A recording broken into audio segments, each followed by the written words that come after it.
হযরত উমর রাদিয়াল্লাহু তাআলা আনহু যখন নামাজে দাঁড়াইলেন, ঠিক ওই সময়ে পিছন থেকে চাদরের নিচ থেকে বর্ষা বের করে উমরের পিছন দিক থেকে একটা পার দিছে, একবারে সামনের দিকে বেরিয়ে আসছে। সামনের দিকে যখন বেরিয়ে আসছে, খলিফাতুল মুসলিমিন হযরত উমর হাত দিয়া ধরছেন, ধরে হযরত আব্দুর রহমান বিন আউফকে সামনে নামাজের জন্য দাঁড় করায় দিলেন। হযরত উমর বলে, আমার জিন্দেগির এই জিন্দেগি আমার চলে যাইতে পারে, আমার মৃত্যু হয়ে যাইতে পারে, আমার চোখের সামনে নামাজ নষ্ট হয়ে যাবে, এটা কোনোদিন হতে পারে না। জীবন চলে যাবে কিন্তু নামাজ শেষ হয়ে যাবে, এটা আমি চাই না। আব্দুর রহমান বিন আউফকে নামাজের জন্য দাঁড় করায় দিলেন, ইমামতি করলেন। ইমামতি করেছেন, নামাজ শেষ হয়ে গেছে। হযরত খলিফাতুল মুসলিমিন ওমরকে ধরে বাড়িতে নেওয়া হয়েছে। হযরত উমর রাদিয়াল্লাহু তাআলা যা খায় তাই বের হয়ে যায়, দুধ খাইলেও বের হয়ে যায়।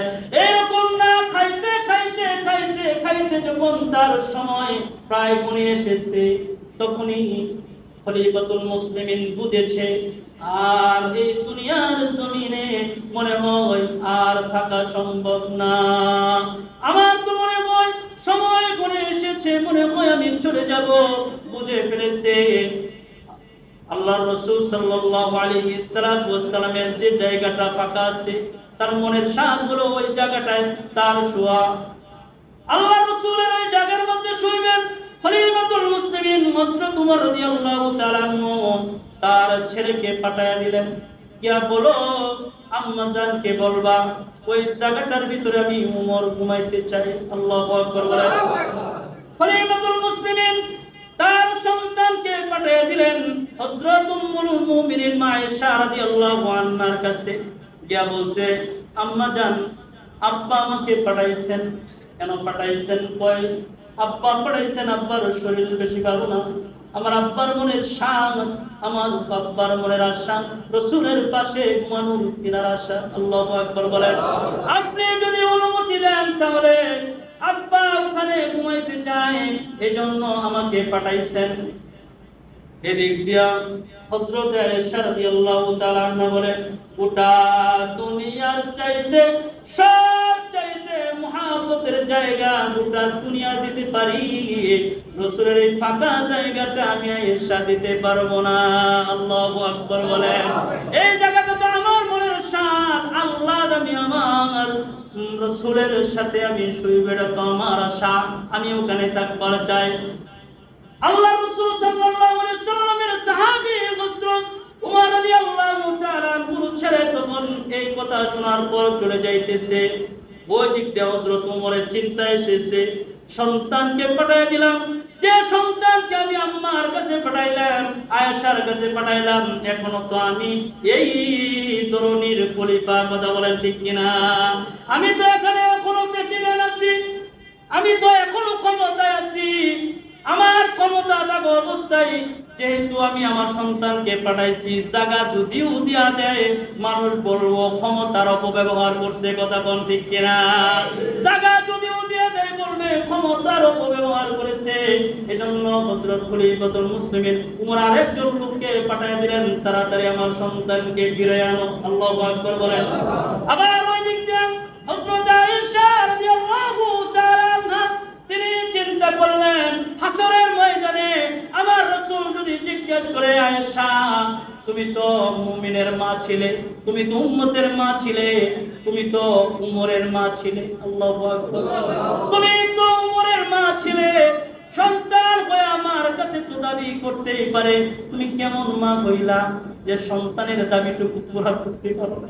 আল্লাহু আকবার। কেমন মা হইলা সন্তানের দাবি তুমি পুরা করতে পারো না?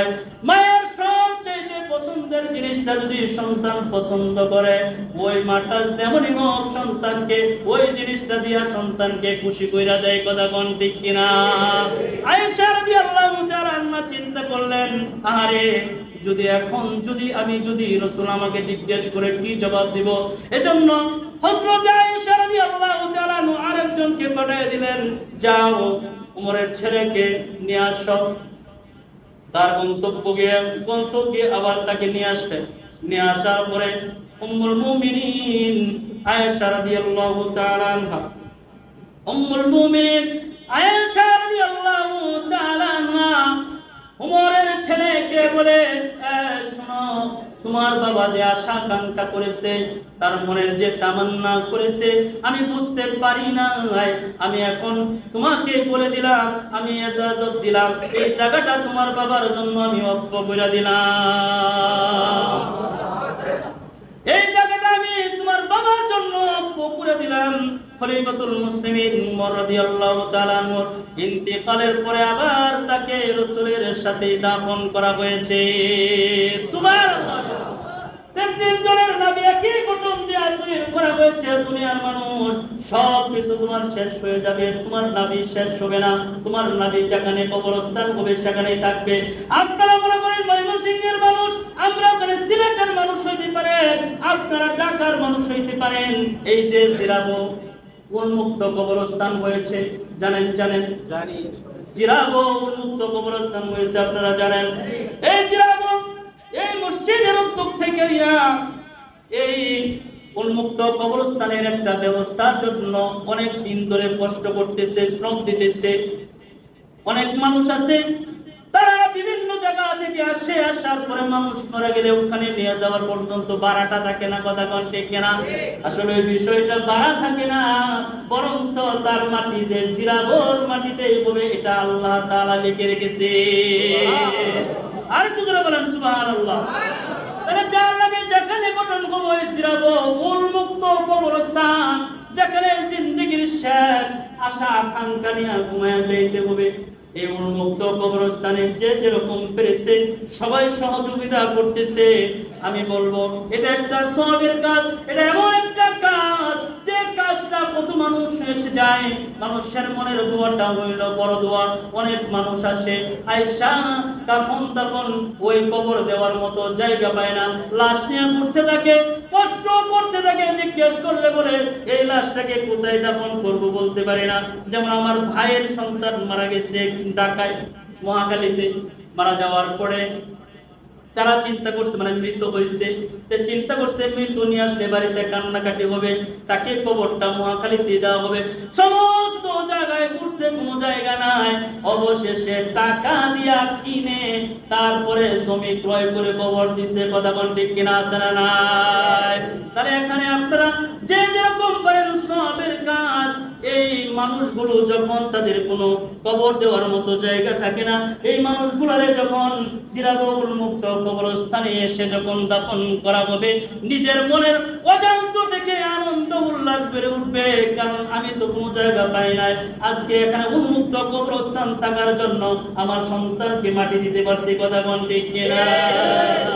তখন যে মনের ভিতর থেকে আমাদের সভাপতি সাহেব কয়েকদিন আগে একটা ঘটনা বর্ণনা করছে। একজন লোক তার সন্তান একটা বাচ্চা নিয়ে ঘোরাঘুরি করছে, কাফন দাফন করবার লাগা জায়গা পায় না। উনি দেখায় দিছে আমাদের তো মুক্ত কবরস্থান আছে, ওই জায়গায় আপনি দাফন করতে পারবেন তাদেরকে। এই যে একটা তিনি বলেছেন, এই কথা বলার পরে তার মনের ভিতরে যেটা উল্লাস, যে একটা আনন্দ হয়েছে, এই আনন্দটা প্রকাশ করে বোঝা যায়। দোয়া করতে হয় না, অন্তর থেকে দোয়া এমনিতে বেরিয়ে আসে। কথা কোন ঠিক কিনা?